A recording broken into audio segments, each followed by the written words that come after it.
आपने अपने घोषणा पत्र से कितना काम किया? हमारे घोषणा पत्र को भी उठा लो।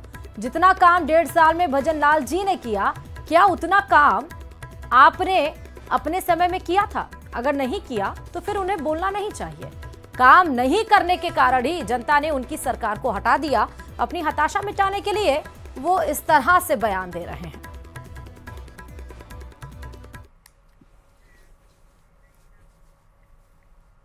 आदमी हाशिए पर होता है ना, तो हताशा में जीता है। हताशा में जीता है तो न्यूज पे बने रहने के लिए आरोप लगाता है। एक आरोप लगाया कि भजनलाल जी ने 1.5 साल में कोई काम नहीं किया।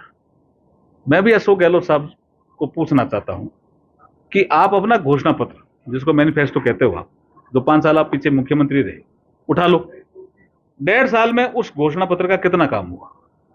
हमारे अभी भजनलाल जी का जो घोषणा पत्र, मैं घोषणा पत्र समिति का अध्यक्ष था, मुझे पता है कि उस मैनिफेस्टो को भी उठा लो। जितना 1.5 साल में भजनलाल जी ने काम किया है, क्या उतना अशोक गहलोत जी आपने काम कर दिया था? क्या इतने बिंदुओं को सेटल कर दिया था? क्या नहीं किया? फिर क्या बोलना?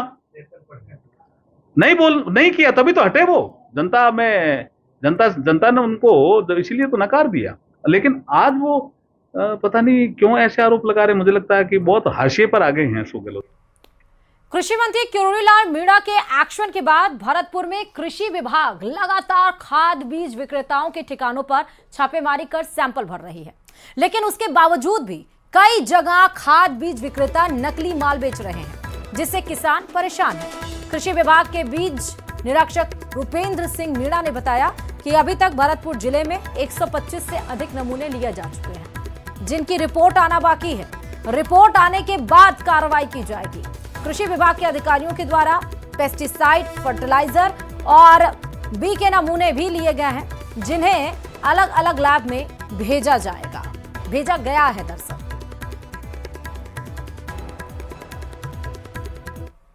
हो चुके हैं, जिसमें 2 फर्टिलाइजर के नमूने अभी तक फैलाए हैं, उनके खिलाफ कार्रवाई की जा रही है नियमानुसार। और हमारी टीमें लगातार सक्रिय हैं। और जो शिकायतें होती हैं, किसानों द्वारा शिकायत की जाती है, उसके लिए हमने एक कॉल सेंटर जारी कर रखा है नंबर। तुरंत समाधान करते हैं, हमारी टीमें भेजते हैं वहाँ पर मौके पर। जो भी स्थिति होती है उसमें देखते हैं। प्रदेश में कृषि मंत्री किरोड़ीलाल मीणा की छापेमारी के बाद भरतपुर में कृषि विभाग के अधिकारी अब दुकानों पर पहुंचकर सैंपलिंग कर रहे हैं।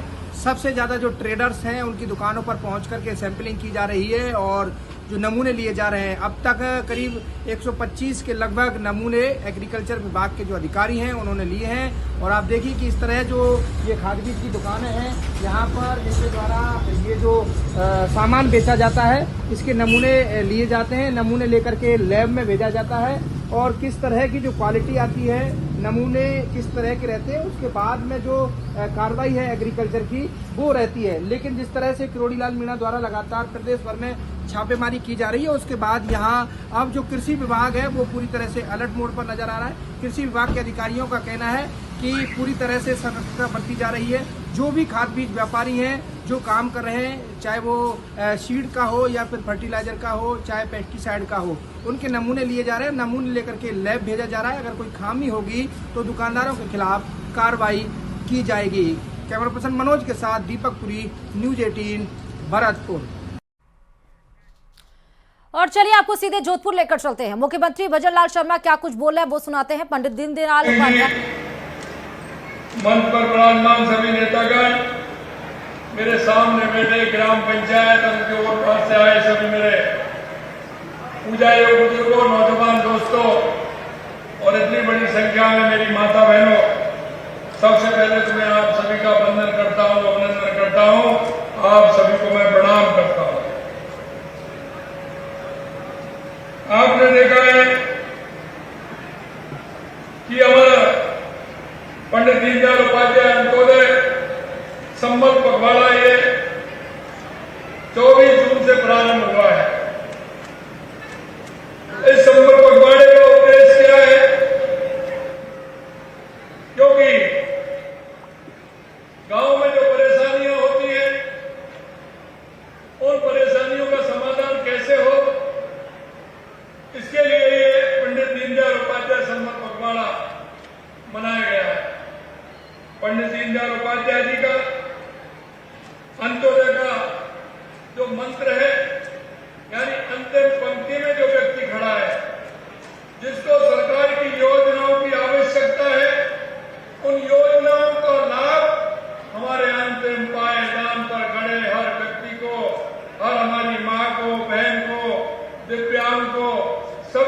उसके लाभ मिले, इसलिए हमने पंडित दीनदयाल पखवाड़ा आयोजित किया है।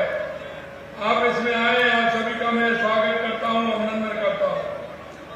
मेरा सौभाग्य है कि आज मुझे जोधपुर की इस गौरवशाली भूमि एवं गांव में आने का मौका मुझे मिला है। निश्चित रूप से मैं कह सकता हूं कि आपकी मीठी बोली, आपकी मनवार प्रसन्न कर देती है, क्योंकि जोधपुर की मनवार बहुत है। मैं लंबे समय तक रहा तो मैं घर जाने में कतराता हूं कि वहां पहुंच करके जो मनवार होती है और उसकी मने नहीं हो पाती है। इसलिए उसके लिए मैं धन्यवाद देता हूं हमारे बाबू सिंह जी हैं, हमारे बैराराम जी हैं, के जी हैं, जोगाराम जी हैं, सबको देखा है। और आप कार्यकर्ताओं के यहाँ भी मैं गया हूं, मेरे को जाने का मौका कई जगह मिला है। मैं मित्रों एक बात कहना चाहता हूं, ये गांव मेरे लिए इसलिए भी बहुत महत्वपूर्ण है कि इस अंत्योदय के कार्यक्रम के साक्षी 1978 के सरपंच पद्मश्री नारायण सिंह जी माणकलाल भी थे। माणकलाल भी है ना, इस गांव के माणकलाल जी, नारायण सिंह जी माणकलाल सरपंच रहे हैं। वो मैं आपको बताना चाहता हूं, अभी हमारे इस कार्यक्रम में पंडित दीनदयाल उपाध्याय संबल पखवाड़े से पहले माननीय भैरव सिंह जी शेखावत साहब 1978 में इस गांव से उन्होंने अंत्योदय का कार्य प्रारंभ किया था पूरे राजस्थान में। ये वही गांव है जहां उन्होंने अंत्योदय का प्रारंभ किया था 1978 में, और वो भी किसने किया था? माननीय भैरव सिंह जी शेखावत साहब ने। और सरपंच उस समय यही थे, नारायण सिंह जी। मैं बहुत ही सौभाग्यशाली हूं कि अंत्योदय का कार्य भी इसी गांव से प्रारंभ हुआ, और आज मेरा इस अंत्योदय संबल कार्यक्रम में मेरा आपके इस गांव में आना हुआ है। मैं सिर्फ आपको इतना कहना चाहता हूं, आप देखते हैं बारिश के समय कई बड़ी परेशानियां होती हैं, उन परेशानियों से निजात भी दिलाना है, और हमारे राजस्व के काम जो अटके हुए होते हैं उनका लाभ भी मिल रहा है। हमारा राजस्व के काम भी हो और हमारी केंद्र और राज्य सरकार की योजनाओं को फायदा मिले, इसलिए ये हमारा संबल पखवाड़ा मनाया जा रहा है। मैं आपसे ये भी कहूंगा कि आपके चेहरे पर मुस्कुराहट लौटाने के लिए, क्योंकि अंत्योदय की पहली सीढ़ी मानते हैं, वे कहते थे कि हमारे दीन और वंचित लोग ईश्वर स्वरूप होते हैं। हम गरीब को गणेश मान करके पूजा करते हैं, हम किसान को जानते हैं, मजदूर को जानते हैं, तो उसकी हालत क्या है हम बहनों की जानते हैं। मैं आपसे इतना ही कहना चाहता हूं, हमारे युवा, हमारी महिला, हमारा किसान, हमारा मजदूर, अगर उसको फायदा मिलेगा, अगर वो ऊपर उठेगा, तो मेरा गांव भी विकसित होगा, मेरा राजस्थान भी विकसित होगा, हमारा देश भी विकसित होगा। इन योजनाओं के माध्यम से हर व्यक्ति को लाभ मिले, और हर व्यक्ति जो जिसको आवश्यकता है उसका लाभ भी मिले। पंडित दीनदयाल उपाध्याय के अंत्योदय के प्रण को लेकर के हम चल रहे हैं। देश के सबसे प्रधानमंत्री नरेंद्र मोदी जी ने लगातार 2014 के बाद गरीब कल्याण की जितनी योजना है उनको लेकर के वो चले हैं। मैं तो आज आया था सिर्फ इस कार्यक्रम का को देखने के लिए कि किस तरह से कार्यक्रम हो रहा है, उस कार्यक्रम को देखने के लिए मैं आया था। और इस कार्यक्रम को देख करके मैंने लगा कि आपने तो इतना बड़ा कार्यक्रम यहाँ कर दिया। मेरे को सिर्फ निरीक्षण करना था उसका, मेरे को देखना था कितने मेरे भाई बहनों को उसका लाभ मिला है, कितना मेरे किसानों को लाभ मिला है, कितना मेरे मजदूरों को लाभ मिला है, कितना मेरे दिव्यांग भाइयों को लाभ मिला है, और सरकार की जो योजना है उनका नीचे तक कितना लाभ पहुंचा है। क्योंकि मैं कहना चाहता हूं इसमें हम सभी की भागीदारी होनी चाहिए। हम एक दूसरे की भागीदारी को जब तक नहीं निभाएंगे, जब तक हमारा कोई भी गरीब आदमी आगे नहीं बढ़ेगा। और आपसे भी मैं कहूंगा कि केंद्र सरकार और राज्य सरकार की योजनाओं के लिए आप किस व्यक्ति को, कौन ऐसा आपके बीच में ऐसी व्यक्ति रहता है, ऐसी बहन रहती है जिसको योजनाओं का लाभ मिलना चाहिए, उनको लाभ दिलाने का काम हमें करना है। अंत में मैं आपसे इतना कहूंगा, पंडित दीनदयाल उपाध्याय गरीबी मुक्त गांव योजना के तहत 10,000 गांव को बीपीएल परिवार का सर्वे करो नुमा विभिन्न योजनाओं से जोड़ रहे हैं। हमने कहा कि पहले चरण में 5,000 गांव को लेंगे जिनको बीपीएल मुक्त करेंगे, गरीबी मुक्त करेंगे। उसमें कोई भी भाई ऐसा नहीं हो जो गरीब हो, इसलिए हमने कहा। और अगले वाले चरण जो हमारे 10,000 का लक्ष्य है उसको भी हम सर्वे करवा रहे हैं कि हमारे गांव में कितने उनकी योजना को लाभ देकर के उनको गरीबी मुक्त हमें करना है। बीपीएल परिवारों को भी कितना हम गरीबी मुक्त कर सकते हैं। यही नहीं, आपने देखा होगा हमारी जमीन की रजिस्ट्री होती है, मृदा नमूने का संग्रहण होता है, मृदा स्वास्थ्य कार्ड का वितरण होता है, जिससे हम ठीक प्रकार से हमारी फसल को हम उसके अनुसार बुवाई कर सकें, उसमें हम ठीक प्रकार से उर्वरक डाल सकें, जिससे हमारी उपजाऊ भूमि बने। मंगला पशु योजना के तहत पशुओं की जांच, इलाज और टीकाकरण विशेष प्रबंध किया जाए। आप सभी जानते हैं ना कि बारिश होती है तो पशु में बीमारी आती है। बारिश के समय में पशुओं में बीमारी आती है ना, पशुओं में बीमारी आती है ना, बारिश होती है तो इसीलिए हमने कहा कि पहले से ही पशुओं का टीकाकरण हो जाएगा तो हमारे पशु में किसी तरह की बीमारी नहीं आएगी। ये इनके माध्यम से होगा, क्योंकि हम जानते हैं कृषि और पशुपालन का एक ही मेल होता है, इसलिए उनको भी लाभ का लाभ मिले। आयुष्मान कार्ड वितरण से गरीब परिवारों को मुफ्त स्वास्थ्य सेवाएं मिलेंगी, जिनसे उन्हें बीमारियों के इलाज की चिंता नहीं रहेगी। इसके लिए हम विद्यालयों में प्रबोध उत्सव भी रख रहे हैं, क्योंकि 1 जुलाई से विद्यालय खुलने वाले हैं। तो प्रबोधोत्सव भी उसमें रहेगा, बच्चों को किताब भी मिलेगी उसमें। और अभी मैं देख रहा था बच्चों को साइकिल वितरण बच्चियों को हो रहा है, तो उनमें साइकिल वितरण का काम भी होगा। तो साइकिल वितरण होगी जभी तो बच्ची स्कूल जा सकती हैं, किताब मिलेगी उनको। तो ये काम हमारे जुलाई के महीने में ही होने चाहिए, नहीं तो 2-3 महीने निकल जाते, बच्चों को किताब नहीं मिलती। समय पर अगर बच्चों को किताब मिलेंगी तो हमारे बच्चों की नींव मजबूत होगी। की गई जिसमें आतंकवादी अजमल कसाब का जिक्र किया गया। सुबह जैसे ही हॉस्पिटल ऑफिस ने नियमित मेल चेक किया, उन्हें धमकी भरा मेल मिला।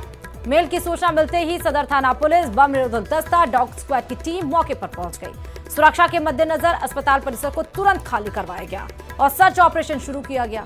मामले की गंभीरता को देखते हुए पुलिस के उच्च अधिकारी भी मौके पर पहुंचे, जांच की कमान संभाली। फिलहाल पूरे परिसर की गहन तलाशी ली जा चुकी है और मेल भेजने वाले की पहचान के प्रयास किए जा रहे हैं। पुलिस मामले को साइबर और आतंकी कोड से जोड़कर जांच में जुटी हुई है। तो एक बार फिर से जयपुर के हॉस्पिटल को ये ईमेल भरी धमकी मिली, जिसको बम से उड़ाने की ये धमकी आई थी। ये पहला हॉस्पिटल का ऐसा केस है। जयपुर के अंदर लगातार बम से उड़ाने की धमकी भरे ईमेल आने का सिलसिला लगातार जारी है। आज ESIC हॉस्पिटल जो अजमेर रोड स्थित है, इसे बम से उड़ाने की धमकी भरा ईमेल मिला। हॉस्पिटल प्रशासन को ईमेल मिलने के बाद में इसकी सूचना पुलिस महकमे को दी गई, जिसके बाद में डॉग स्क्वाड और कहा जा सकता है कि पुलिस की तमाम एजेंसियों ने आकर इस पूरे हॉस्पिटल के चप्पे चप्पे को खंगाला। ईमेल के अंदर जो आतंकी कसाब है उसका जिक्र किया गया था और उसमें स्पष्ट लिखा गया था कि इस हॉस्पिटल को उड़ाया जाएगा, जिसके बाद में अब इन्वेस्टिगेशन एजेंसियां हर पहलू से कहा जा सकता है कि जांच में जुटी हुई है कि आखिर ये ईमेल किसने किया है, ईमेल करने वाले व्यक्ति के क्या कुछ मंसूबे हैं। इन तमाम एंगल्स को लेकर इन्वेस्टिगेशन जारी है। न्यूज़ 18 राजस्थान के लिए सहयोगी मानसिंह के साथ रोशन शर्मा की रिपोर्ट। और चलिए बात उदयपुर की करते हैं। उदयपुर में रेजिडेंट डॉक्टर्स की हड़ताल चल रही है। उन सब के बीच में Rajasthan medical college teachers association ने आज MB हॉस्पिटल परिसर में रैली निकाली है। एसोसिएशन के पदाधिकारियों और वरिष्ठ चिकित्सकों ने रैली के जरिए मरीजों की सेवा बाधित होने पर चिंता जताई और हड़ताल खत्म कर काम पर लौटने की अपील की है। रैली में शामिल सीनियर डॉक्टर्स और मेडिकल कॉलेज के टीचर्स ने कहा कि मरीजों की सेवा सर्वोपरि है और किसी भी स्थिति में उसकी अनदेखी नहीं की जा सकती। उन्होंने स्पष्ट किया कि मृतक रेजिडेंट डॉक्टर रवि शर्मा को न्याय मिलना चाहिए, लेकिन किसी निर्दोष को दंडित ना किया जाए। वक्तव्य की शुरुआत मैं इस संवेदना और गहरे शोक के साथ करना चाहता हूं कि हमारे ही अनुज साथी डॉक्टर रवि शर्मा की असामयिक मृत्यु हो गई, जिस पे पूरे RMCTO को बहुत दुख है। आपको ये बताना चाहता हूँ कि आज हम एक शांतिपूर्ण रैली करने के लिए इकट्ठे हुए हैं। हमारी रैली बिल्कुल शांतिपूर्ण तरीके से समाप्त हुई और रैली का जो उद्देश्य था रेजिडेंट डॉक्टर की हड़ताल वापस लेना, उसके लिए हम रेजिडेंट डॉक्टरों से रिक्वेस्ट की है कि आपकी हड़ताल अनुचित है और तुरंत प्रभाव से वापस लें। उदयपुर में रेजिडेंट डॉक्टर्स की मौत के मामले में कोटा में आज दूसरे दिन भी रेजिडेंट डॉक्टर्स कार्य बहिष्कार कर रहे हैं। हड़ताल के चलते सुदूर अंचल से आने वाले कई मरीजों को अब इलाज के लिए घंटों इंतजार करना पड़ रहा है, तो कई मरीज बिना इलाज के ही लौट रहे हैं। रेजिडेंट डॉक्टर्स की हड़ताल के चलते संभाग के सबसे बड़े MBS सहित तमाम बड़े हॉस्पिटल्स की स्वास्थ्य सेवाएं ठप होने लगी हैं। MBS अस्पताल की नई बिल्डिंग में डॉक्टर कक्ष के बाहर मरीजों की लंबी लंबी कतारें देखी जा रही हैं। तस्वीरें भी देख सकते हैं आप।